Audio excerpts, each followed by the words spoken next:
Price the Lord. கர்த்தருடைய பரிசுத்த திருநாமத்திற்கு துதியும் கனமும் மகிமையும் உண்டாவதாக. 29/3/2025 ஆகிய இந்த நாளிலே ஆண்டவரும் மீட்பர் ரட்சகருமாகிய இயேசு கிறிஸ்துவின் பரிசுத்த திருநாமத்தினாலே வாழ்த்துகிறேன். நேற்றைய தின தியானத்தின் தொடர்ச்சியை இன்றைக்கு பார்க்க போகின்றோம். சத்தியமாவது என்ன? ஹல்லேலூயா. வாசிக்க கேட்போம். தானியேலின் தீர்க்கதரிசன புத்தகம் 10ஆம் அதிகாரம் 21ஆம் வசனம். சத்திய எழுத்திலே கண்டிருக்கிறதை நான் உங்களுக்கு தெரிவிப்பேன். உங்கள் அதிபதியாகிய மிகாவேலை தவிர என்னோட கூட அவர்களுக்கு விரோதமாய் பலம் கொள்ளுகிற வேறு ஒருவரும் இல்லை.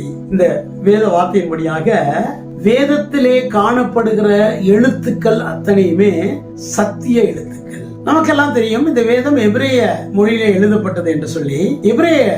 எபிரேய மொழியில 22 எழுத்துக்கள் உள்ளன. முதல் எழுத்து ஆலெஃப், கடைசி எழுத்து டவ். இந்த 22 எழுத்துக்களும் ஆண்டவராகிய இயேசு கிறிஸ்துவையே நமக்கு அறிவிக்கின்றன என்கிறதை எபிரேய மொழிபெயர்ச்சியிலே நாம் கற்றுக்கொள்ளலாம். எங்களுடைய HLM காஸ்பல் மீடியா சேனல்ல எபிரேய மொழிபெயர்ச்சி உங்களுக்காக நான் கொடுத்திருக்கின்றேன். விருப்பம் உள்ளவர்கள் அந்த காணொளி காட்சிகளை பார்த்து நீங்கள் ஓரளவுக்கு எபிரேய மொழியை கற்றுக்கொள்ளலாம். இந்த 22 எழுத்துக்களும் ஆண்டவராகிய இயேசு கிறிஸ்துவை குறித்தே சொல்லுகின்றன என்கிறது மிக மிக ஆச்சரியமான விஷயம். ஆக எழுத்துக்கள் ஒவ்வொன்றும் சத்தியம் என்று சொல்லி இந்த வேத பகுதி நமக்கு தெரிவிக்கிறது. இரண்டாவதாக 2 சாமுவேல் 7ஆம் அதிகாரம் 28ஆம் வசனத்தை வாசிக்க கேட்போம். இப்பொழுதும் கர்த்தராகிய ஆண்டவரே, நீரே தேவன், உம்முடைய வார்த்தைகள் சத்தியம். தேவரீர் உமது அடியானுக்கு இந்த நல் விசேஷங்களை வாக்குத்தத்தம் பண்ணினீர். இப்படியாக தாவீது அறிக்கையிடுகிறான். உம்முடைய வார்த்தைகள் சத்தியம் என்று சொல்கிறார். அல்லேலூயா. எழுத்து சத்தியம். எழுத்துக்களின் கூட்டமைப்பு தான் வார்த்தை. ஒவ்வொரு எழுத்தும் சத்தியம். இந்த ஒவ்வொரு எழுத்தும் ஒன்று சேர்ந்து வார்த்தையை உருவாக்குகிறது.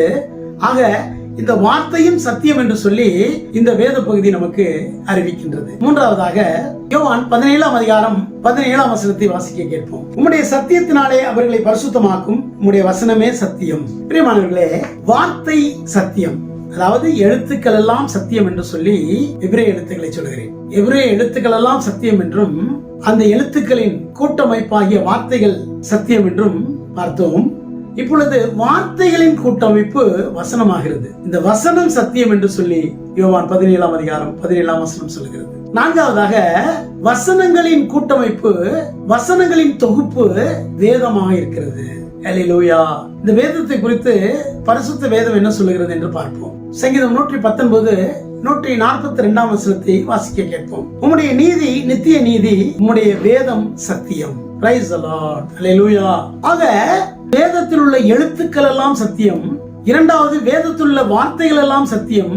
மூன்றாவது, வேதத்தில் உள்ள வசனங்கள் எல்லாம் சத்தியம்.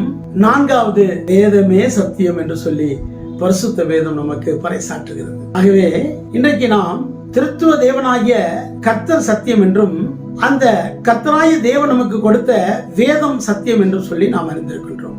இதன் தொடர்ச்சியை நாளைய தினத்தின் செய்தியிலே நாம் தியானிக்கலாம். கர்த்தர் தாமே உங்களை ஆசீர்வதிப்பாராக. God bless you all.